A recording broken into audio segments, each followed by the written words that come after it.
또 수고하시는 여러분들 위해서 감사를 드립니다. 지구라고 하는 말이 우리가 있는 이 땅이 둥글다고 하는 것에 의미가 포함이 되어 있습니다. 그러나 고대인들은 이 지구가 이와 같이 둥근 모양을 가지고 있다고 하는 것을 알지 못했고 편편하다고 그렇게 생각을 했습니다. 편편한 땅이라고 하면 반드시 끝이 있게 마련이고, 그러므로 고대인들은 또한 이 세상에 땅에 끝이 있다고 그렇게 생각을 했습니다. 땅에 또 끝이 있다고 한다면 당연히 그 땅에 중심도 있습니다. 반드시 그 땅의 그 중심이 어디냐 하는 것이고, 또한 단순히 지리적인 중심뿐만 아니라 또한 그 땅의 중심이라고 하는 것이 이 땅의 가장 중요한 온팔로스, 가장 중요한 그런 신성시되는 곳이라 그렇게 여겼습니다. 우리가 창세기를 열게 되면은 그 창세기 에덴이라고 하는 곳이 나옵니다. 그런데 그곳에 하나님께서 아담과 하와를 두시고 그리고 하나님의 이야기를 풀어나가셨어요. 우리가 영어 역사라고 하는 것이 히스토리 하는 것이 히스스토리, 그의 이야기, 곧 하나님의 이야기라고 하는데, 세상에서 이미 그때의 땅을 에덴을 중심으로 해가지고 비손, 기혼, hit데겔, 유브라데 4개의 강이 각 사면으로 흘러가서 그 땅 외에 다른 넓은 이 세상의 지면을 다른 곳을 알지 못하는 것은 아닙니다. 그러나 그 정도로 소개를 하고, 하나님의 이야기는 주로 아담과 하와 두 사람을 중심으로 해서 전개가 되고 있습니다. 그리고 또한 그 이후에 아담이 낳은 첫째 아들 가인이 범죄하여서 하나님의 얼굴로부터 쫓겨나게 되었을 때에, 그때 비로소 이제 그 창세기 4장 16절에 다른 곳에 있는 사람들의 존재가 나타납니다. 그때 그가 걱정하여 하나님께 아뢰기를, 내가 이제 하나님의 면전에서 쫓겨나게 되면은 세상의 사람을 만날 것인데 만나는 사람들마다 나를 죽일 것입니다. 그래서 내가 바깥에 나가서는 살지 못하고 죽을 것입니다 하는 자신의 죽음을 두려워하는 그와 같은 고백을 하나님께 드립니다.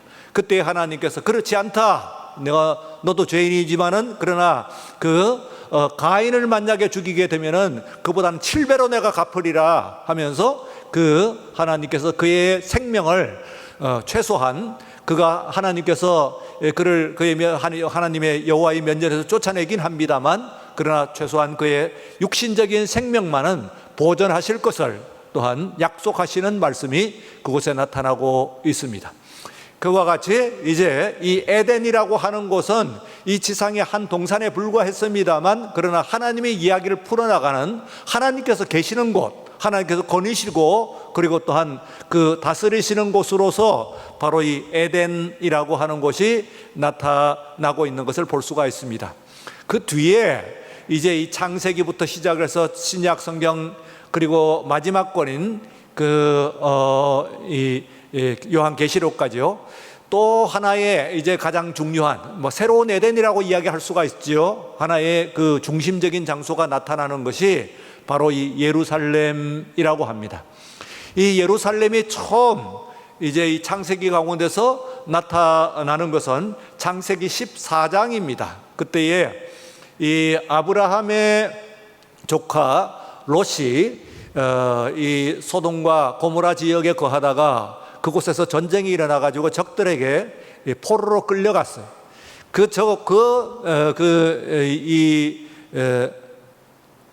이 조카 롯을 구하기 위해서 아브라함은 사병, 집에서 길리운 병사 318명을 데리고 그리고 쫓아 올라가서 적들을 패퇴시키고, 그리고 또한 조카뿐만 아니라 또한 그들에게 빼앗겼던 모든 재물들까지도, 노략물들까지도 다 찾아가지고 승리의 개가를 하게 됩니다.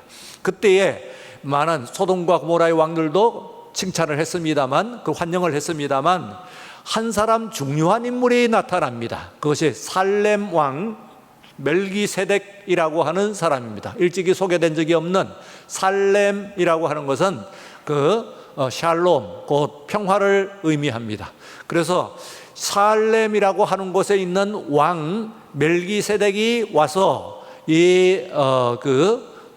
승전하고 이제 돌아오는 아브라함 일행에게 떡과 그리고 포도주를 제공을 합니다.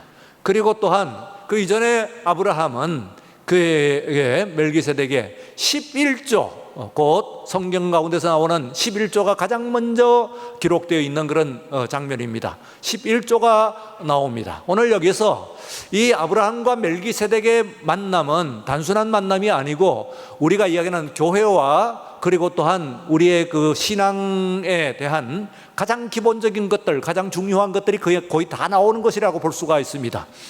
하나님의 메시지, 평화, 그리고 하나님께서 그를 맞으실 때에 또한 아브라함은 그에게 경배하고, 그리고 또한 이게 그 11조 헌금을 드리고, 그리고 또한 멜기세덱은 그에게 축복하고, 그리고 또한 떡과 포도주를 베풀었어요. 그래서 오늘의 이제 성찬뿐만 아니라 그 성찬의 기원이 되는 예수 그리스도의 십자가와 그리고 또한 부활을 그 속에서 이미 예시하고 있다, 그렇게 말씀드릴 수가 있습니다. 어쨌든 우리가 이거는 이 교회와 신앙에 관한 가장 중요한 그런 내용들이 이미 창세기 14장에 가장 먼저 일찍이 나타나고 있는 것을 볼 수가 있습니다. 그 뒤에 아브라함과 또 연관되어 있는 하나의 또 장면이 창세기 22장에 몇 장 건너서 나옵니다. 그곳에서 아브라함이 100세 때에 얻은 아들 이삭입니다. 그런데 하나님께서 그 아들이 어느덧 씩씩하게 정말 자라고 있는 가운데서 네 아들 이삭을 나에게 번제로 바치라 하는 말씀을 듣게 됩니다. 그리고 하나님께서 아브라함은 물론 인간적인 그 고민은 있었겠습니다만, 그러나 하나님의 말씀에 따라서 그 이삭을 데리고, 그리고 하나님의 지시하신 산이라고 하고, 혹은 그 산의 이름을 모리아라고 합니다. 모리아라고 하는 이름 자체가 하나님이 지시하신 산이라고 하는 것을 입니다. 그러니까 모리아 산의 의미를 풀면은 그 여호와께서 지시하셨다, 선택하셨다 하는 그런 뜻이 그 속에 있습니다. 그러니까 풀어서 하나님께서 지시하신 땅이라고 하기도 하고, 혹은 그 산의 이름을 그때 불리던 모리아라고 하는데, 그 당시에는 모리아라고 했습니다. 이것이 말하자면 이미 창세기 14장에 나와 있는 살렘 왕이 통치하던 산의 그 지역의 일부분이다, 그렇게 이야기할 수가 있습니다. 그래서 그곳에서 아브라함은 하나님의 말씀을 따라서 이제 아들을 이제 막 번제로 드리려고 하는 그 순간에 하나님께서 이미 예비하신, 내가 알았다, 너희가 이젠 네가 나를 정말 사랑하는 줄 내가 알았다 하고는 미리 예비하신 그런 양으로 이 하나님께서 이제 번제와 그리고 화목제, 번제와 화목제를 받으셨습니다. 그리고 이제 이후에 이 곳이 바로 이제 오랫동안 잊혀집니다. 그 다음에 아브라함의 그 일화와 함께 이곳은 잊혀지고 오랜 시간이 흐릅니다. 아마 한 1000년 기간의 시간이 흐르게 되는데, 그 사이에 이스라엘 사람들은 야곱 때에 애굽을 내려가 가지고 그곳에 있다가 430년 만에 다시 본국으로 본향으로 귀환을 하게 되고, 그리고 또한 그곳에서 사사기라고 하는 그 긴 기간을 지나게 됩니다. 그리고 그 사사기 500년이 지난 이후에 비로소 왕정 시대가 열리게 됩니다. 그 왕정 시대의 처음 시작은 순탄하진 않았어요. 사울이라고 하는 왕이 시작이 되었고, 그리고 그 뒤는 하나님께서 정말 귀하게 쓰시는 양대의, 아버지와 아들의 양대의 왕이 출현을 하게 되는데, 그 사람이 우리가 아는 바와 같이 바로 다윗과 그리고 또한 그 아들 솔로몬 왕입니다. 근데 1000년이 지난 다음에 1000년 전에 잊혀졌던 이 땅이 그동안에 잊혀져 가지고 이곳이 그 여부스 사람의 땅이었어요. 여부스라고 하는 것은 뭡니까? 아브라함의 7족속 가운데서 이 이스라엘이 이제 다 쫓아내는 땅을 점령을 할 때, 가나안을 점령할 때 가나안에 있는 모든 족속들을 다 쫓아냈습니다만, 그러나 이 여부서 족속만은 쫓아내질 못했어요. 그리고 어떤 의미에서는 여부서 족속 동화되었어요. 이스라엘의 동화가 되어가지고 이스라엘 사람들의 뭐 물깃고 장작 패고 하는 그런 신수죠. 그야말로 험한 일들을 하는 그런 사람들로 이렇게 편입되어 들어왔다고 볼 수가 있습니다. 어쨌든 반은 이방인이고 반은 이스라엘 사람들이라고도 볼 수가 있는 사람들인데, 이 땅이 전체적으로 보게 되면 베냐민 지파에 속한 지역이긴 합니다만, 그러므로 이 예루살렘이라고 하는 이 지역이요, 바로 여부서 사람 중에서도 특별히 아라우나, 다른 본문에서는 오르난이라고 하기도 합니다만, 아라우나라고 하는 사람의 상당히 이제 그 부유한 사람이었어요. 그 사람의 타작 마당이었습니다. 그러니까 이 이스라엘 한 연희의 한 농부의, 부유한 농부의 타작 마당으로 이제 잊혀진 거죠. 이제는 완전히 덮여진, 먼지 속에 덮여져 있는 그 땅을 그 선지자 갓의 안내에 따라서 주목한 것이 바로 이 다윗입니다. 그래서 다윗이 오늘 본문 가운데서 이제 이 땅을 사게 됩니다. 처음에 갓의 안내에 따라서 저 땅입니다 하고, 이제 말하자면 무학대사가 뭐 이 한양 도읍을 정한 것처럼 선지자 갓이 이제 이 다윗에게 바로 저곳입니다 하고 이제 했을 때, 그때에 이 다윗은 마지막으로 자기의 통치에 큰 위협을 이루기 위해 가지고 백성의 숫자를, 특별히 그 백성의 그냥 숫자가 아니고 군사의 숫자를 헤아렸어요. 그래서 그 인구조사를 하는데 그 군사의 숫자를 하니까 모든 이스라엘의 전쟁에 나설 수 있는 사람들의 숫자가 8만 명이라고 그러네요. 엄청난 그런 숫자입니다. 엄청난 숫자에, 막 그 당시에 세계 인구를 생각하면 그야말로 누가 얘기하는 대로 세계를 정복할 수 있는 대군을 이제 이야기할 수가 하는 것이라고 볼 수가 있어요. 그러니까 하나님께서 이와 같은 다윗의 그 소행을 죄로 여기셨어요. 그래서 그에게 이제 재앙을 내리시는데, 그 재앙이 하루 반나절 만에 한나절 만에 이 7만 명의 인구가 역병으로 죽었어요.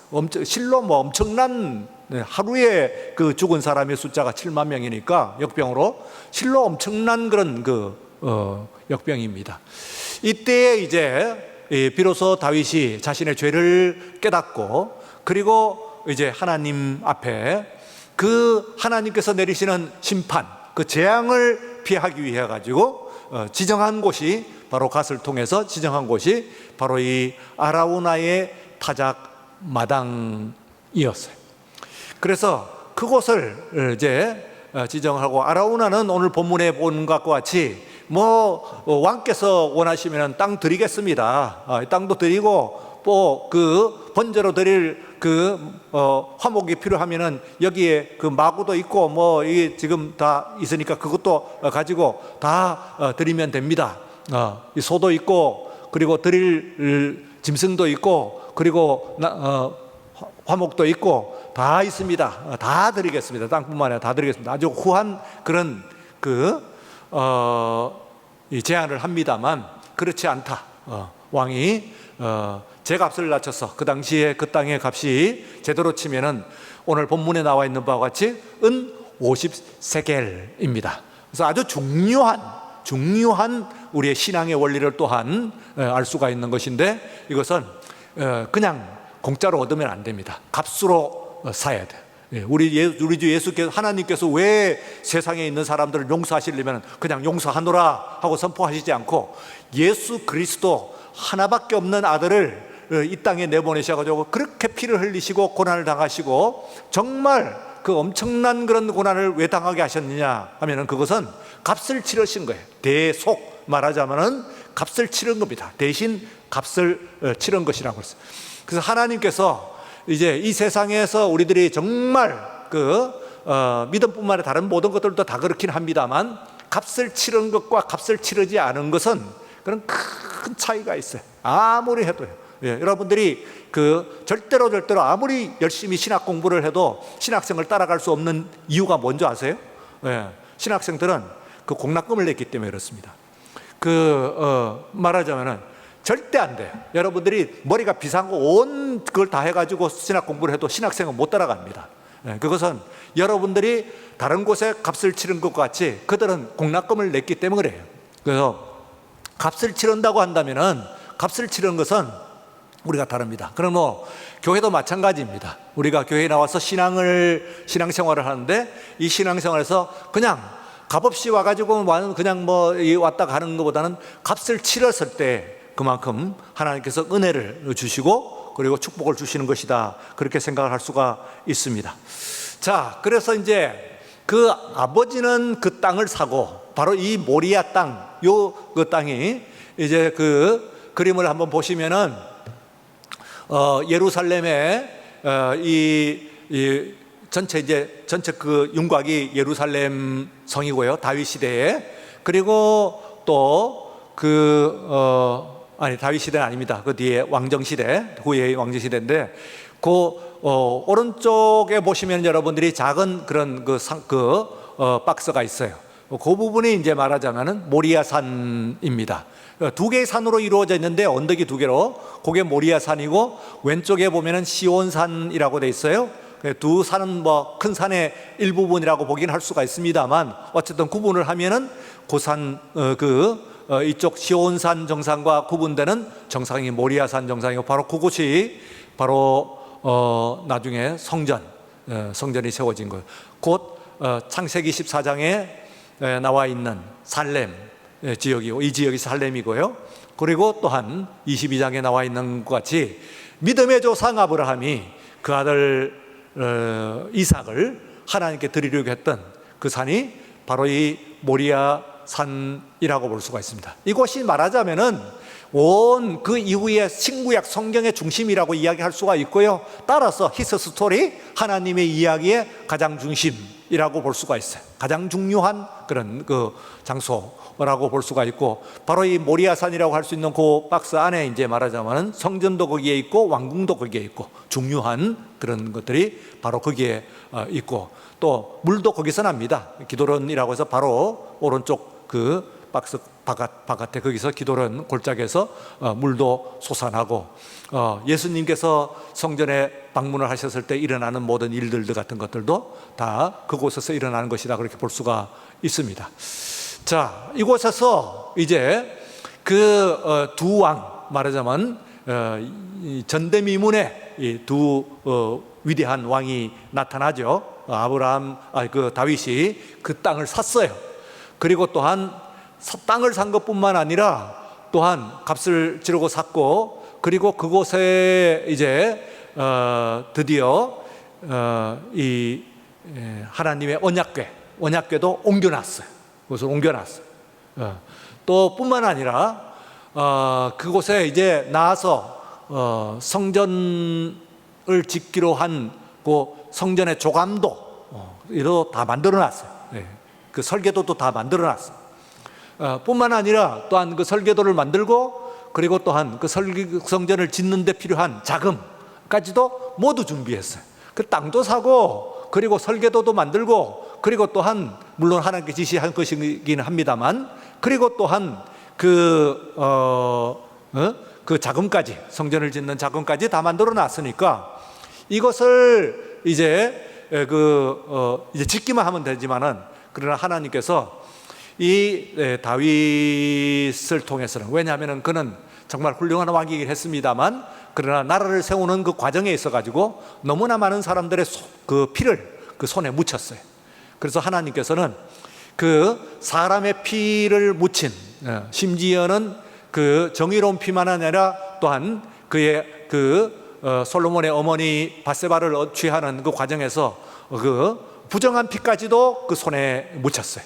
그래서 그런 손을 가지고는 성전을 짓기를 원치 않으셨어요. 훌륭한 왕이긴 합니다. 하나님께 너무나 사랑하시고 귀히 여기시는 그런 왕이긴 합니다만, 위대한 왕이긴 합니다만, 그리고 또한 그 땅도 사고, 그리고 언약궤도 옮기고, 그리고 또한 성전의 모든 식양도 미리 다 만들어 놓고, 그리고 또 그 자금까지도 다 만들어 놨습니다만, 정작 그 성전을 짓는 것은 그의 손으로 하기를 원치 않으셨어요.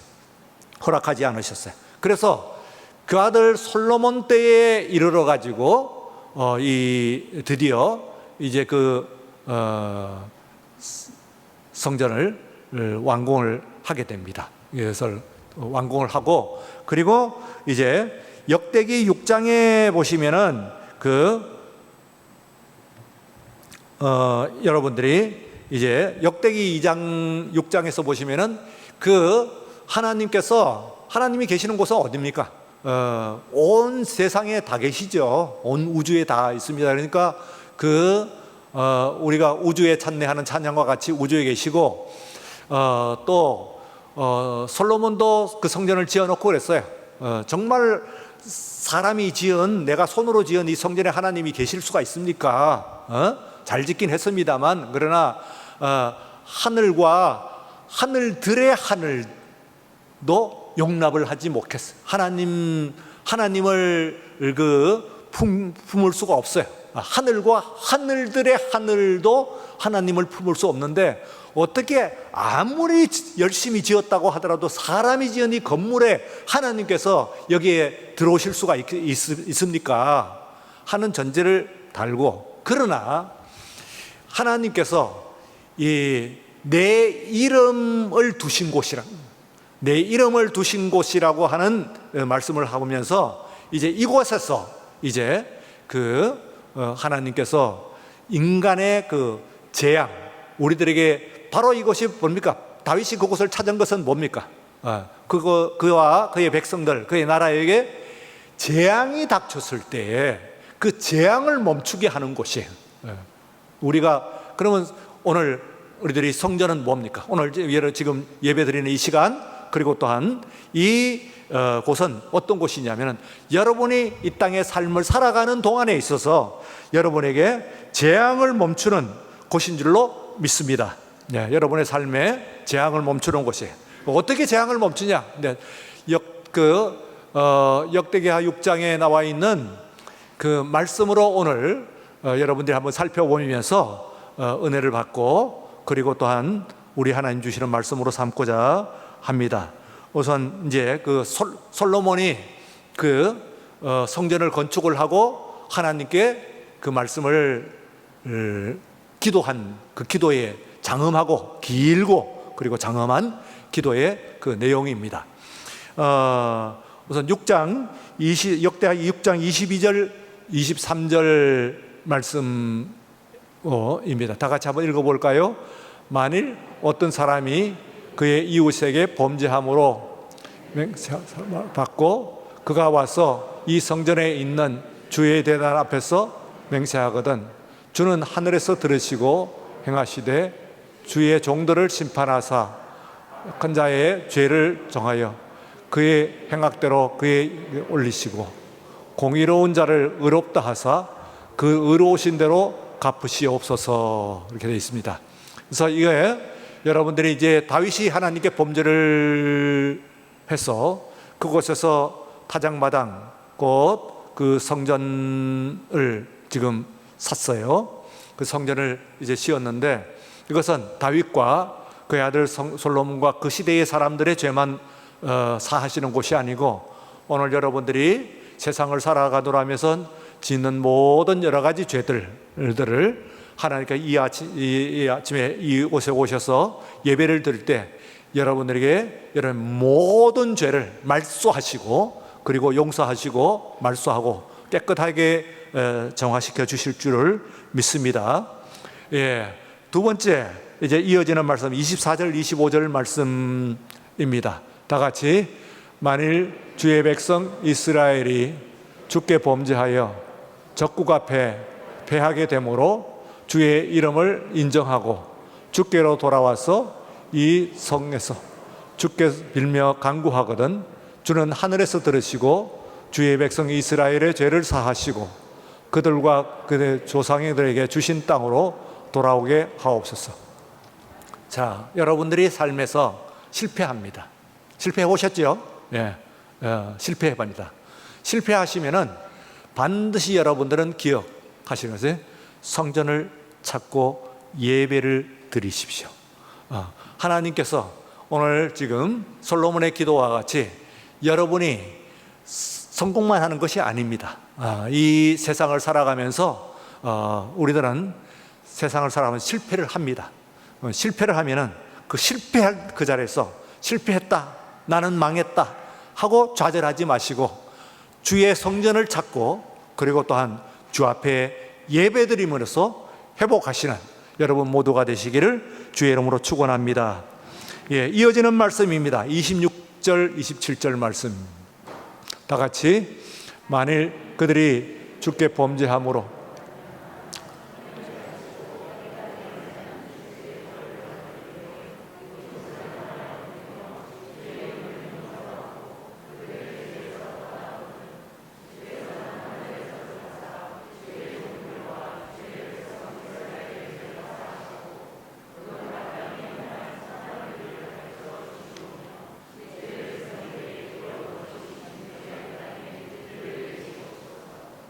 예, 내 죄로 인하여 그리고 또한 우리 시대의 그리고 민족의 또 이 세상의 죄로 인하여서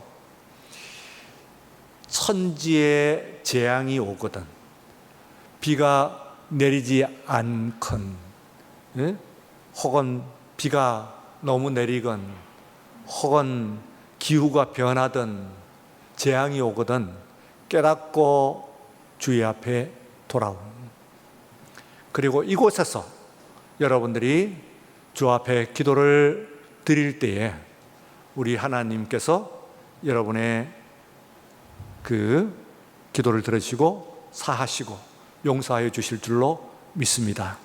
여러분의 힘으로 해결할 수 없는 큰 재앙도 여러분들이 닥치시거든 여러분들은 꼭 기억하시는 하나님 앞에 나와서 예배드리는 그것이 정석이요 가장 바른 방법이요 그리고 또한 가장 빠른 방법이요 또한 가장 확실한 방법인 것을 여러분들은 유념하시기를 축복합니다. 예, 다음 구절입니다. 28절부터 31절입니다. 다 같이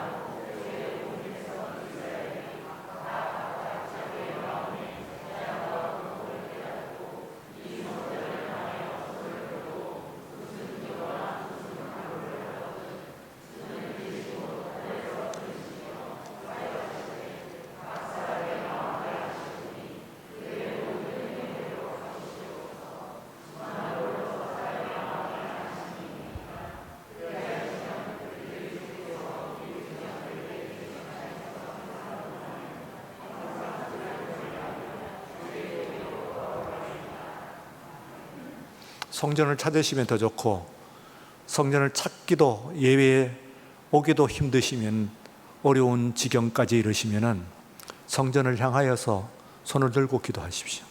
성전을 바라고 기도하십시오. 그러면 여러분들에게 농사 짓는 사람이 아니라고 하더라도 여러분들이 재앙이 닥칩니다. 가정에 우환이 오고 그리고 마음대로 되지 않습니다. 잘 나가던 사업이 힘들어집니다. 아무리 해도 아이의 문제가 해결되지 않습니다. 그러면 우리들은 다른 여러 가지 방법 이전에 가장 먼저 성도들은 하나님의 성전을 향하여서 바라고 향하여 손들고 기도하고 무릎 꿇고 기도하고 머리 숙여 기도하고 하나님께 기도하여 응답받는 우리 모두가 되시기를 축원합니다. 그 다음에 32절 33절 말씀입니다. 다 같이요.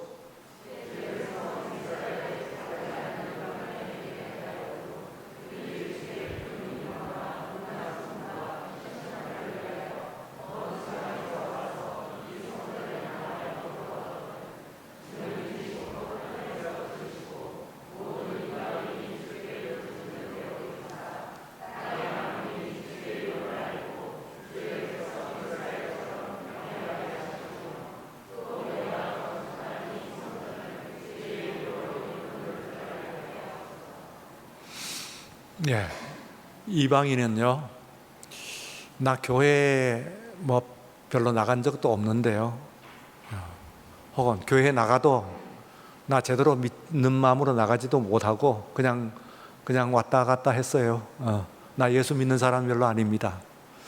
하나님께서 그의 기도를 들으실까요? 믿음이 연약하고 신앙에 연조도 없고 건성건성 다니고 장난삼아 다니고 뭐 남 눈치 보면서 다니고 하더라도 그런 사람의 기도를 하나님께 들으실까? 들으시는 줄로 믿습니다. 여러분들이 그 신락 같은 믿음 이거 갖고 하나님께서 턱이나 될까요? 받아나 주실까요? 염려하지 마십시오. 나 같은 사람의 기도도 들으실까요? 염려하지 마십시오. 하나님 앞에 어느 때든지 이방인의 기도도 들으시는 하나님 아버지, 신락 같은 나의 믿음 들으시고 내 기도 들으시고 응답하여 주실 줄로 믿습니다 하는 믿음으로 여러분 어려울 때마다 무릎을 꿇고 기도하시면, 너 같은 것은 뭐 별로 나 기억한다고 그러지 않으시면 기도를 주고 응답하여 주실 줄로 믿습니다. 마지막으로 34절 35절 말씀입니다.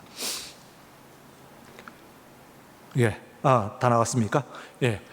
여러분 34절 35절 다 같이 시작.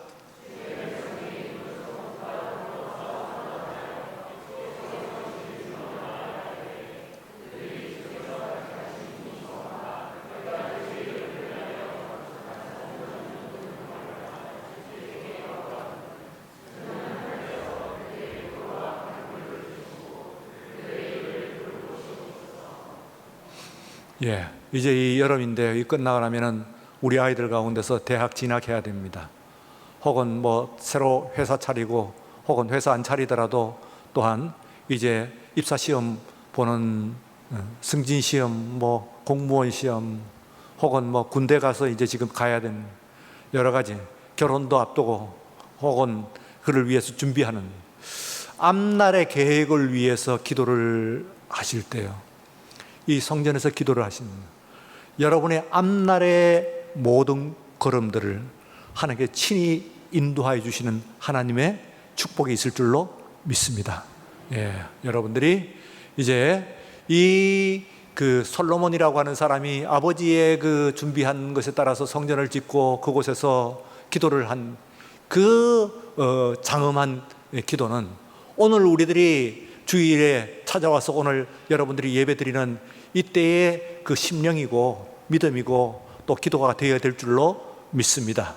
그때 그 기도를 들으시는 우리 하나님 아버지, 오늘 이 예배를 드리는 여러분들이 어떤 상황에 있다고 할지라도, 어떤 어려운 상황이 있다고 하더라도 여러분 모든 죄를 용서하여 주시고 여러분의 모든 재앙을 거치게 하시고 여러분의 어떤 약한 믿음이라도 하나님께서 돌보아 주시고, 그리고 또한 여러분의 모든 자녀와 계획과 그리고 사업과 가정과 그리고 모든 관계들을 다 추스려 축복하여 인도하여 주실 줄로 믿습니다. 거룩하신 하나님 아버지 감사합니다. 하나님 앞에 나왔습니다. 세상에 다른 곳으로 나가지 않고 하나님 앞으로 나왔습니다. 하나님의 이야기가 베풀어지는 곳입니다. 하나님의 복이 베풀어지는 곳입니다. 하나님의 은혜가 내리는 곳입니다. 바로 이곳에서 예배드리게 하시오니 감사드립니다. 주신 말씀과 같이 오늘 이 시간 이 예배를 통하여 하나님 아버지여, 우리의 모든 죽음이 중단되고 재앙이 중단되고 영생으로 이어지는 하나님의 축복이 이루어질수록 함께하여 주시옵소서. 감사하며 예수님 이름으로 기도드리옵나이다. 아멘.